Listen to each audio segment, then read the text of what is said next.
The Bentley Bentayga and the Range Rover, two iconic luxury vehicles. In today's luxury car showdown, you're going to know exactly which one I'll be taking home at the end of the day.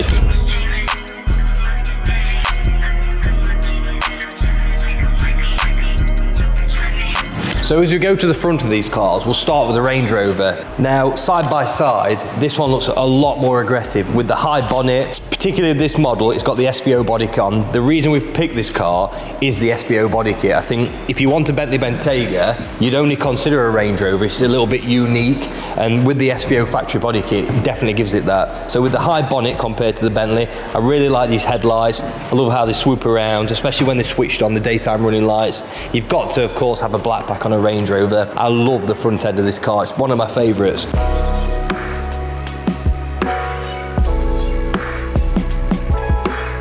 So as we move to the Bentley, it's not about looking aggressive. This car screams elegance, luxury and class, and I think the front of this car, they've nailed it on. I think with the Bentley badge, it's iconic. You've got this big grille, it looks absolutely impressive, and then finer details down here, you've got the Bentley in the headlights. I think from a luxury point of view and an elegance and class, the Bentley wins hands down on this bit.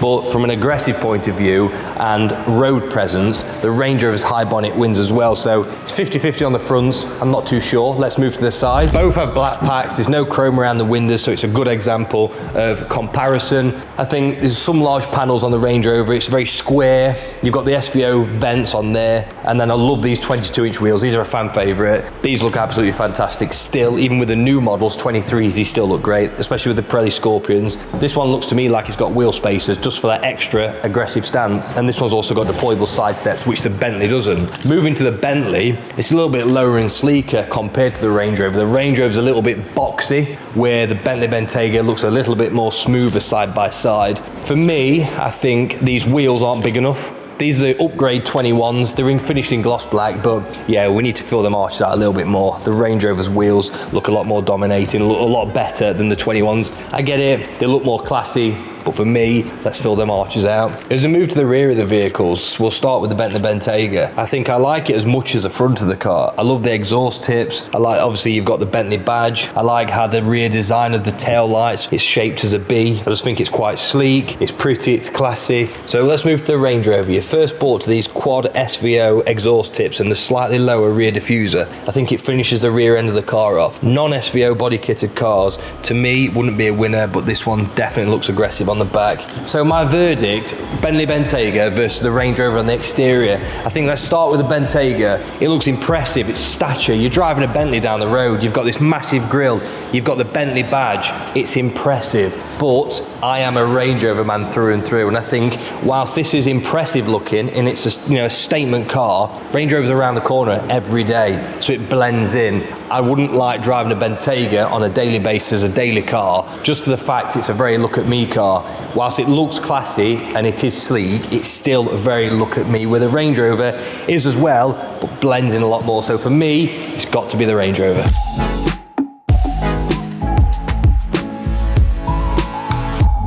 So let's move to the interior. We'll start with the Range Rover. So moving into the interior of the Range Rover, it's a lovely place to be. It's spacious, it's nice, it's luxurious, it's got leather everywhere.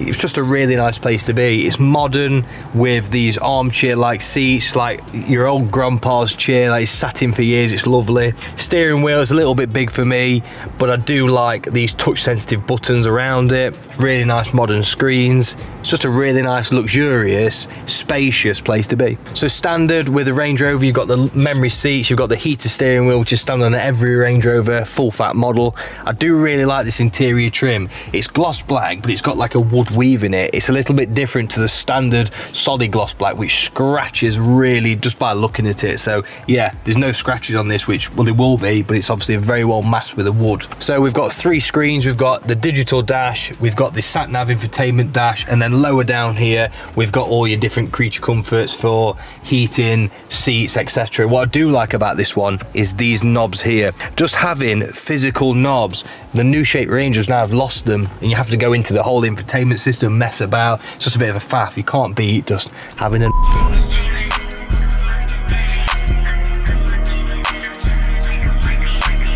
So that's the Range Rover, let's move to the Bentayga's interior. So as we sit in the Bentayga, its luxuriousness is unquestionable. I think side by side I'd have said that the Range Rover is equally as luxurious, but coming back into here with this quilted leather, you've got leather on the door cards, the steering wheel, the beautiful stitching, everything about the interior is a lot more luxurious than the Range Rover.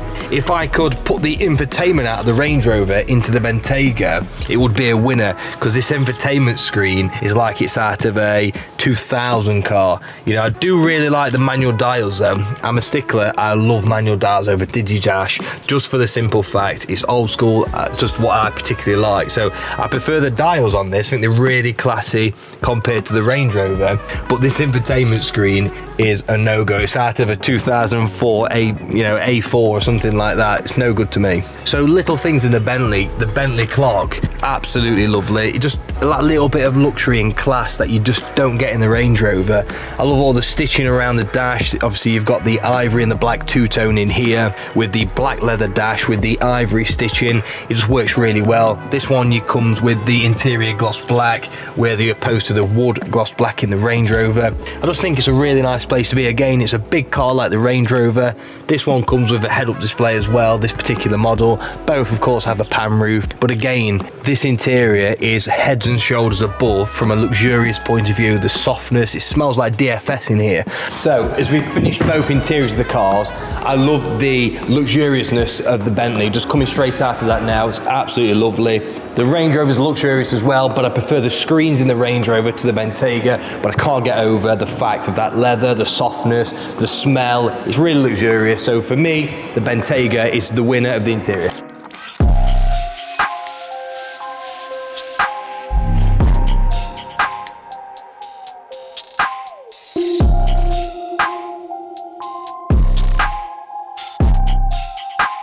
So arguably the most important bit of this head-to-head is how the cars drive. So let's jump in both and see how we get on. For me, I don't think you can beat how a Range Rover drives, whether it's an 18 plate or the new 22 plate. I think they're just superior to most other cars. So doing a showdown on how a Bentley Bentayga drives to a Range Rover is a little bit unfair, because you're going against the greatest, in my opinion, on how a car drives. I think you're a little bit higher in the Range Rover from a seating position. I think the seats are a little bit more comfier. This diesel engine, you've got a 4-litre diesel in the Bentayga and a 3-litre diesel in this. Even the 4.4-litre diesel V8 in the Range Rover is a lot better. You'll get early to mid-20s. The Bentayga, from just driving it for a couple of days, 16 to the gallon for a diesel. Shocking. But no, I think the Bentayga, what I do like about the Bentayga is that exhaust note. It does sound a little bit fake, but for a diesel car, I think it sounds really good. Obviously, it's just a normal dirty diesel. It's nothing. It's just nice and quiet and refined.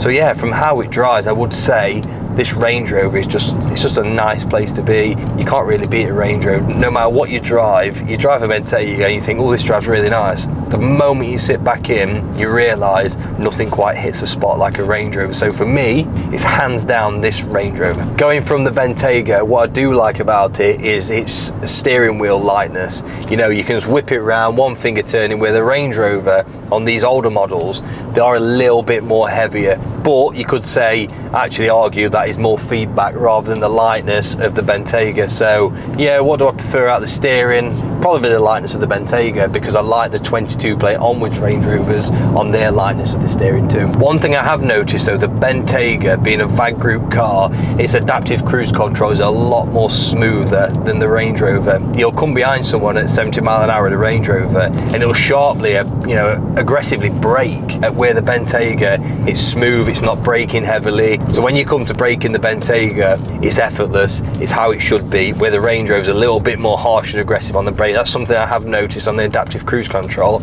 if you've got it spec'd on both cars. Something I prefer on the Range Rover is the blind spot. If you've got the car spec with blind spot, what I do prefer is that the blind spot monitor is actually on the glass, where on the Bentayga it's on the inner side of the wing mirror, which you can easily just quickly miss that. And I don't like how it's a big red flashing. So yeah, I do prefer only small, and it's you know, something that a lot of people might not notice, but I prefer the blind spot is on the glass. So we'll start with the Bentley Bentayga. First things first, obviously you've got all the leather around you. It smells lovely. It's a lovely place to be when you're driving. The steering, obviously you're moving the car around and it's ever so light. It reminds me of the new shape Range Rovers. One thing that I did notice from driving a Range Rover all the time is, whilst it's a big car, it does feel a little bit cramped in here. I mean, you've got a dark headlining, a lot of black leather around here. It can feel a little bit cramped in, I think. It's quite surprising for such a big car how a little bit claustrophobic it feels in the driving seat. From a comfort point of view, I think the Bentley Bentayga drives extremely well. Is it quite as good as a Range Rover? We'll find out, but I think one thing I have noticed, the Range Rover's seats are more comfy, and on a long distance the Range Rover's a lot more comfy, but over bumps and cambers in the road, this handles a lot better. It's not as blancmangy in the seat, it's nice and quiet. Obviously you've got the double glazed windows, so yeah, it's very different. You've got the comfort of the Range Rover. It sounds contradictory, but the comfort of the Range Rover from a flat road is a lot better and the seats feel comfier, but from a pothole, from any bumps in the road or camber, this is a lot more settled. So I would say, yeah, it's 50-50 on that one. So overall, you've got the comfort of the Range Rover and its ease of drive, and it's a little bit more spacious inside, versus the Bentley Bentayga's riding of bumps, of cambers, a lighter steering wheel, and also that exhaust note, which sounds gorgeous. So I would have said the Range Rover before this video, but my final verdict is it's a draw on this one. So that's the end of this luxury car showdown. I'm taking the Range Rover. For me, it's the winner. Let us know in the comment section, which one would you take home, the Bentley Bentayga or the Range Rover? Thank you for watching.